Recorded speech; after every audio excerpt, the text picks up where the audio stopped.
Good afternoon. Thank you for your time today. My name is Scott Wallace. I'm the CEO, Chairman, and co-founder of ECD Automotive Design. And joining me today is Ben Piggott, our CFO.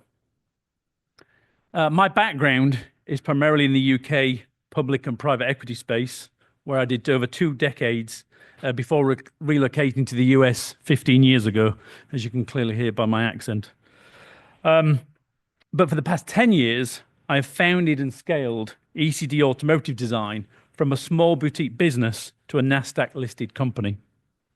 Today, I want you to walk through the classic car market, our business overview, key historic milestones, our unique unit economics, our current status, and our growth opportunities.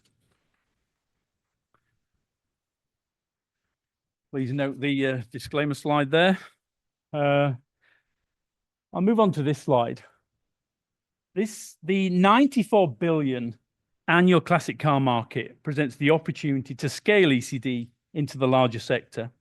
The table on the right-hand side represents the 6 key revenue contributors to the total market: vehicle manufacturing, logistics and storage, community and experience, maintenance, restoration and spares, administration, financing and insurance, and trading and brokerage. Clearly, currently we sit in the vehicle manufacturing space. We predict that as the market consolidates, key players will see a time in the future where a parent luxury brand or major automotive player will integrate all elements of the classic car sector to offer high net worth individuals an all-encompassing white glove classic car life cycle. This mirrors the LVMH luxury growth strategy, as they have recently acquired positions in custom yacht builders and boutique luxury hotels.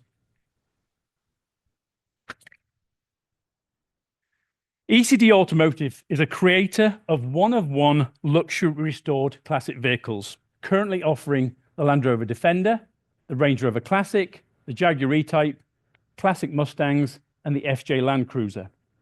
Each car is a one-of-one and designed by the client through an immersive 3D design experience. The client retains the intellectual property of each vehicle.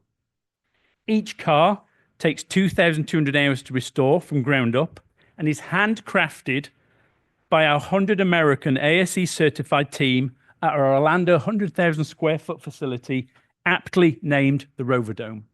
A one-of-one classic vehicle leaves the production line every 4 days. Our average price per vehicle is $340,000, with our highest price being over $600,000. As I explain how we disrupted the luxury and classic automotive space, it is important to remember we do not sell cars, we sell a luxury consumer experience like no other.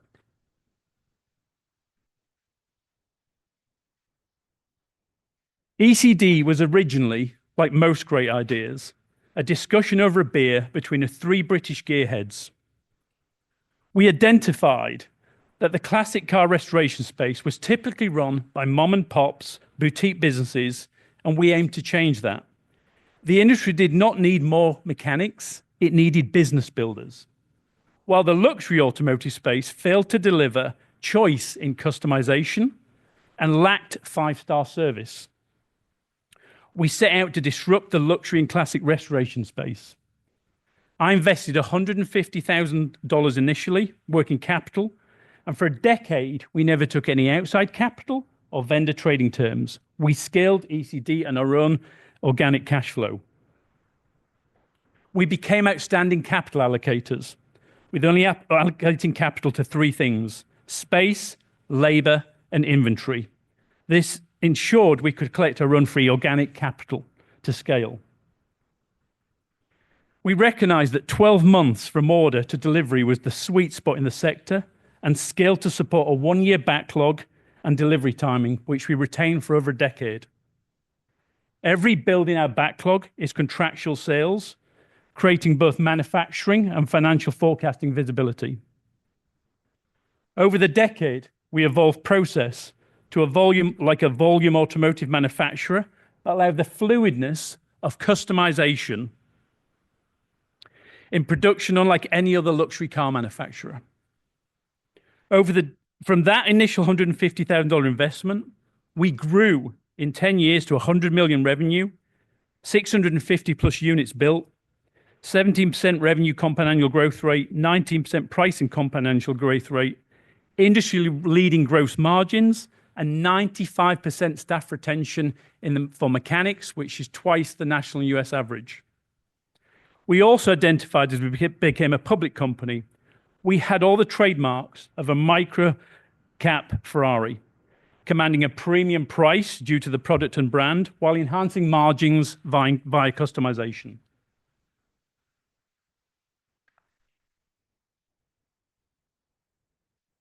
As we reviewed the luxury car automotive space, we identified that nobody really enjoys buying or owning a car despite paying a premium. Service and true unique customization were not offered. As we reviewed the mom and pop space, we identified transparency, trust, and reliability were missing, while high levels of customization were offered. We concluded that the automotive space was missing a luxury journey from start to finish. And we decided to take the best of the mom and pops, Ferrari, and luxury hospitality. ECD was founded on a clear vision in mind: to craft one-of-a-kind, classic custom builds that blend timeless aesthetics with modern performance and comfort. Our commitment to transparency ensures that our clients receive accurate information and delivery dates. Every client has access to 6 live cameras as the car moves through the 20 stages of production in the plant, with the concierge team communicating key stages like paint and drive-to installation among the favorites with our clients. At ECD, the client is at the heart of the experience, and we provide white glove 5-star service to ensure a memorable and luxurious journey.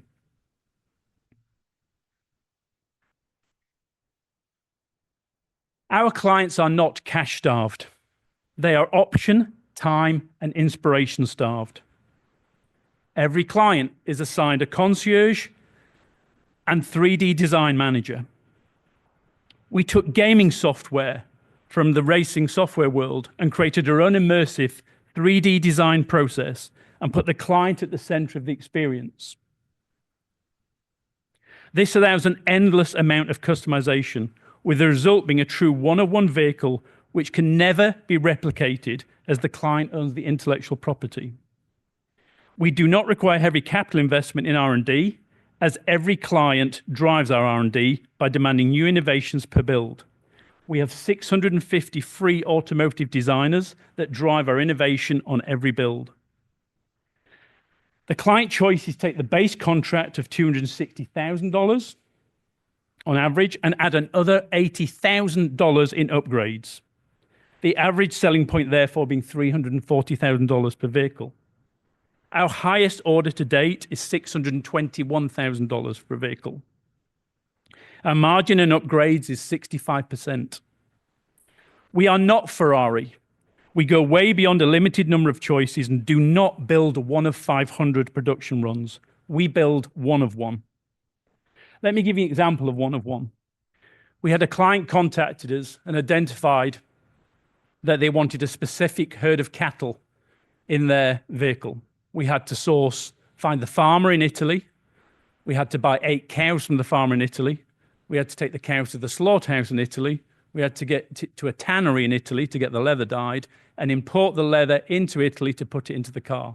The car had that leather from the roof to the floor. It was a $107,000 upgrade, and there was a commitment that we will never use that leather in anybody else's vehicle. That's an example of our levels of customization. Our client-centric approach not only drives revenue and margin, but it also drives client retention, as 20% of orders are existing clients, therefore reducing cost of acquisition, and 25% of leads come from referrals. But most of all, it positions in a space that is highly unique and proprietary.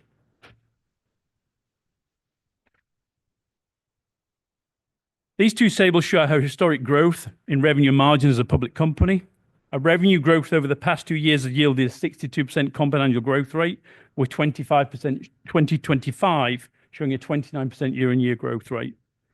Our gross margin is key to our unit economics. At 24% gross margin, we're at the high end of the luxury automotive space and still opportunity to grow with our innovations. The margin growth strategy allows us to exceed Porsche at 26.4% and Aston Martin in the mid-30s in the near future. The trust of a luxury automotive manufacturing efficiency with margin enhancement through one-of-one customization is our key to revenue and gross margin success and superior unit economics.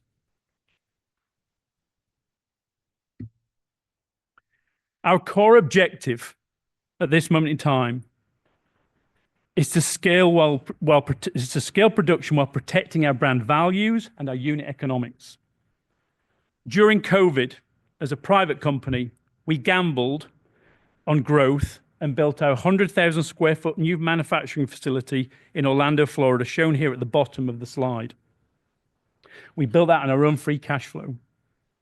We also, at the same time, built a UK logistics facility to ensure we were 100% in control of supply chain during COVID and throughout the pandemic, and currently through the tariff impacts.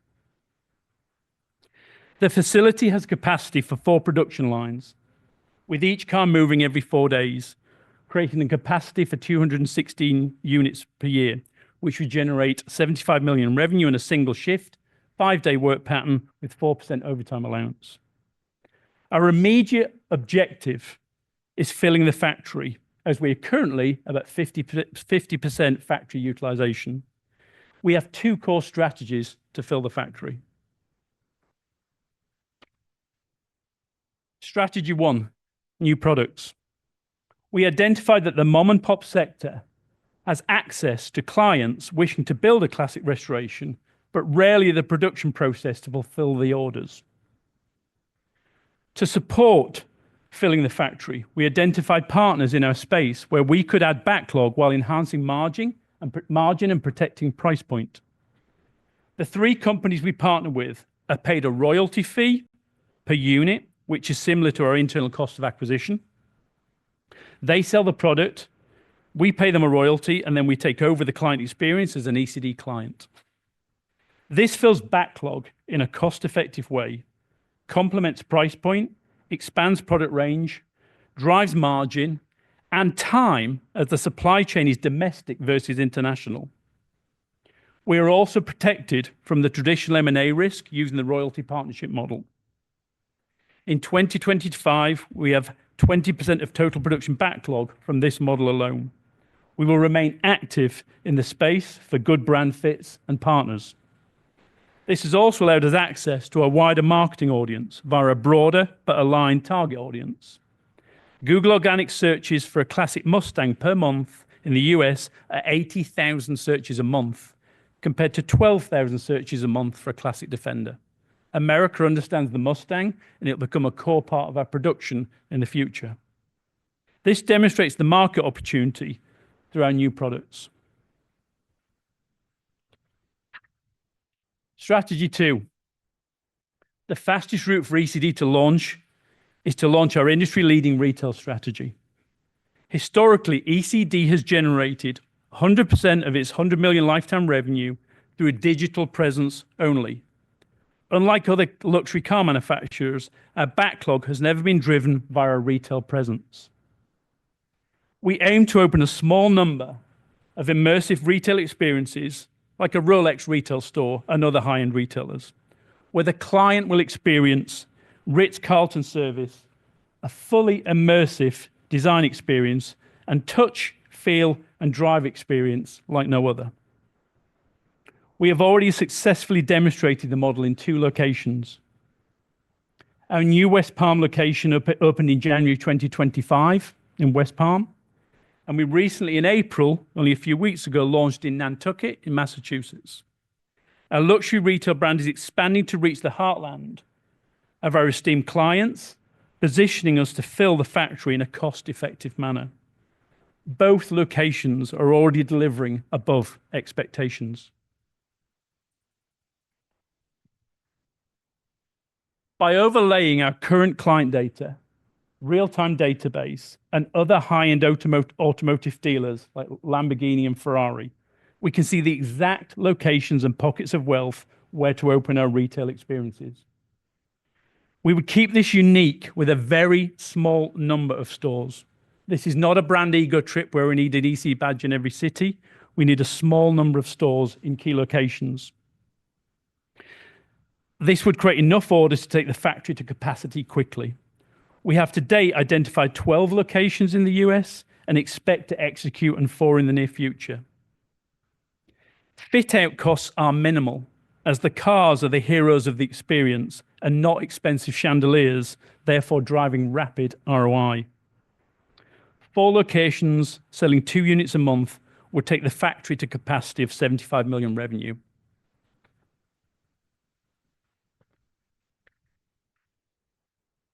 The retail strategy allows for 3 outcomes to drive revenue: backlog and net margin enhancements. We have a small number of cars that we build that are available now inventory for clients that do not want to wait 12 months. These are placed in our stores for clients to buy and take delivery immediately in real time to avoid a 12-month wait while driving free cash flow. Scenario 2 is they design a new build at retail locations, and we send the order directly back to the factory in Florida for fulfillment.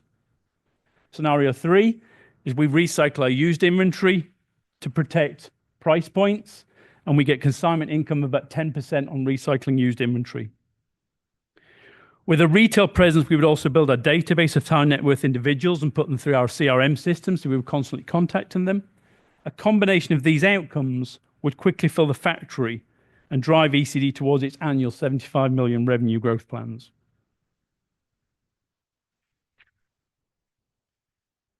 Why invest in ECD?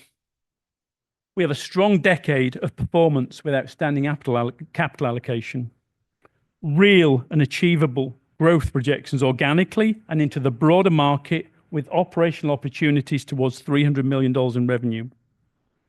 An industry consolidation opportunity via the chart I showed you earlier with a 94 billion total available market.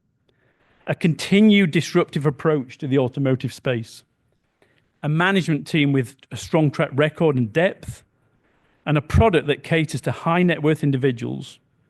We are, all things considered, a microcap Ferrari. But most importantly, we're a 100-strong team, a group of US-based automotive misfits that build really cool one-on-one cars. Thank you for your time. Can Ben or I answer any questions for you?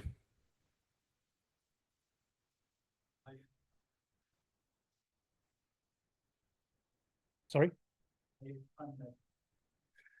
We're always looking at raising capital. We're fortunate that we can, we've got organic capital as well and a strong backlog. The cost of going into the retail units is relatively inexpensive. The fit-out costs are minimal. The biggest cost to us is putting the inventory into those locations. It costs us about $107,000 a unit to put those inventory models in there, about $33,000 in labor, shipping and consumables on top of that. We're currently doing about 1 vehicle a month that we move to inventory. We've had a bit of a nice problem in the last 3 months where the stock inventory we're selling isn't actually making it to the retail stores because it's being bought in advance. We've identified a target audience that our sales team and our marketing team are literally taking production and saying there's a slot being built in, say, 4 months. So somebody could say, well, I'll take the September build. They have limited choices at that point because the bill of material has been ordered, but they could still change key things like a drivetrain choice. They could change the color of the vehicle. They could change the leather of the vehicle. So what we want to do is scale that production so that we can feed the inventory line. So that the answer I haven't got, the problem I've got, and I kind of know my numbers pretty well, I don't know what retail will do to the mix of production. We've historically worked and 100% of production has been contractual backlog. In 2025, we moved that to 90% contractual, 10% inventory. I think the retail model could quickly drive that in a very different direction, but I've got really no idea what that direction will be until I see consumer behaviors in a retail model.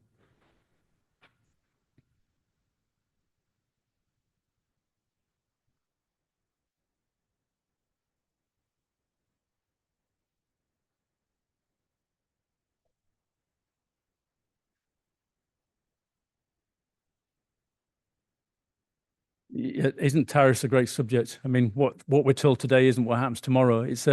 Honestly, manufacturing, it's nonsense. A lot of what you hear, and you've actually got to do what we've always done, and we regroup and we do what's right for the business. So in answer to that question, we did a number of things. We quickly, Ben and the procurement team and our data team, we overlaid the country of origin for all our bill of materials. So we took a bill of materials for a vehicle and we overlaid which country of port of origin they were from. We're fortunate that in the business we're in, it wasn't like we were in this stable field of supply chain. So from day one, we've always had to manage our supply chain. We were well versed for COVID before any of the big manufacturers, because what we do is a very difficult supply chain to fund. Interestingly, though, the base vehicles in England, so it's not just the chassis, we buy the base car. In England, they're like an F-150. They are readily available. 2 million were made in the life cycle of the Land Rover Defender. Farmers have them, utility companies have them, government cars have them. We buy them, being candid, for about $12,000. Under the current tariff terms, they're classed as a classic vehicle, so they're exempt from the 25% import tax they're putting on new cars. So it doesn't change our position at all. In terms of items we purchase from highly tariff-rated countries, we were able to pivot. So for instance, some of the parts we buy from China, we can buy from Turkey. So we can offset some of the margins there, and we can get into a 30-day inventory cycle time in that as well. We can quickly pivot from sea freight to air freight, and we can do it cost effectively in Orlando because there's a lot of tourist flights coming in and we just fill the cargo areas. And then to offset it as the ultimate risk, we can very cleverly deploy about a 5% increase in our upgrades I talked about. So our clients aren't going to, if they're spending $80,000 on an upgrade, they're not going to kind of pivot from spending $84,000. So we've put a 5% buffer in there to counter the tariffs, but we've made an absolute agreement that we're not going to put it on the base contracts. We're not going to migrate those costs onto that. But well, for about 3 days, it was a difficult field to manage. And then you just said, let's stop waiting for information to come in and let's make some serious business decisions. So yeah, tariffs were pretty well ahead of that. But we were pleased to hear that the base cars were exempt from the 25%, because that was grey for about 48 hours. And that would have been a difficult task because we import about 8 to 10 vehicles a month.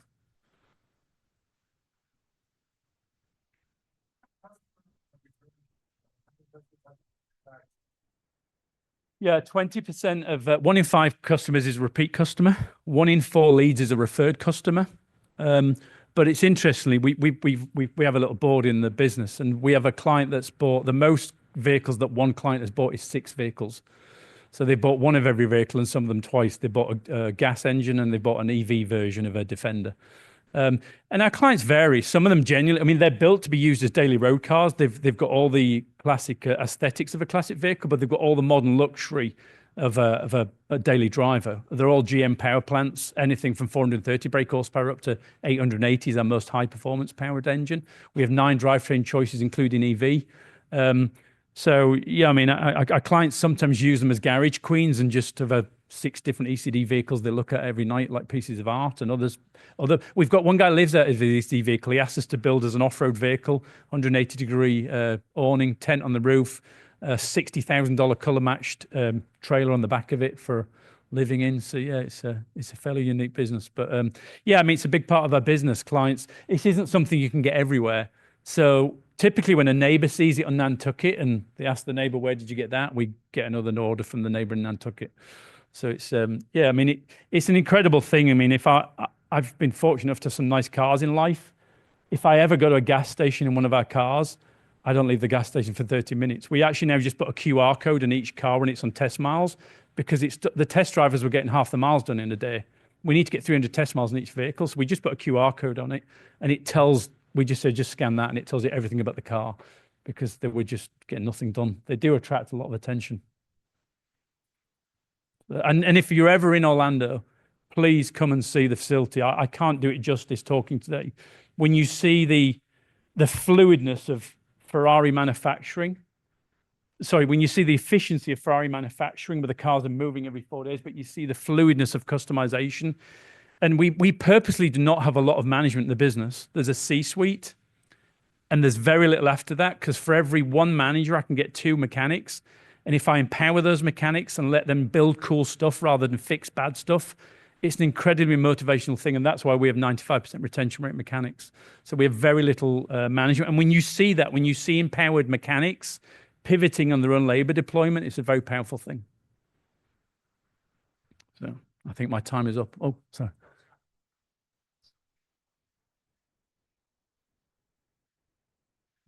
Yeah, the Mustang's been the most interesting one. As I said, 80,000 people search a month for a classic Mustang. Americans understand classic Mustangs.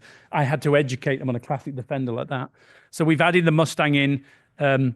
We've had to change dramatically on the supply chain for that because we have 3 letters in our break room called BOU, and it's bet on us. And we bought prefabricated bodies. We bought prefabricated frames for the Mustang. And I'm going to be honest, they were junk.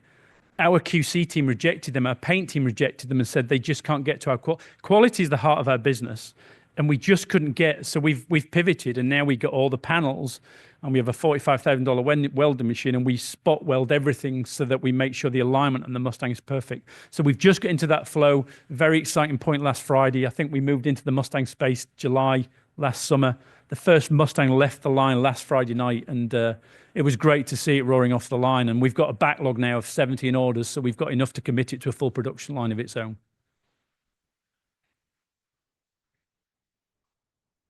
Yeah, we need to be about 10 units a month, and currently we're about 8.5 at 10 units a month. But then after that, OPEX is just leveraged dramatically. We think there's about 8 percentage points on OPEX as we fill the factory. If you ever come to Orlando, please come and see us, and I'll give you a personal tour. It's a great thing to see, and you can have some fun test drives. It's a blast. Thank you very much.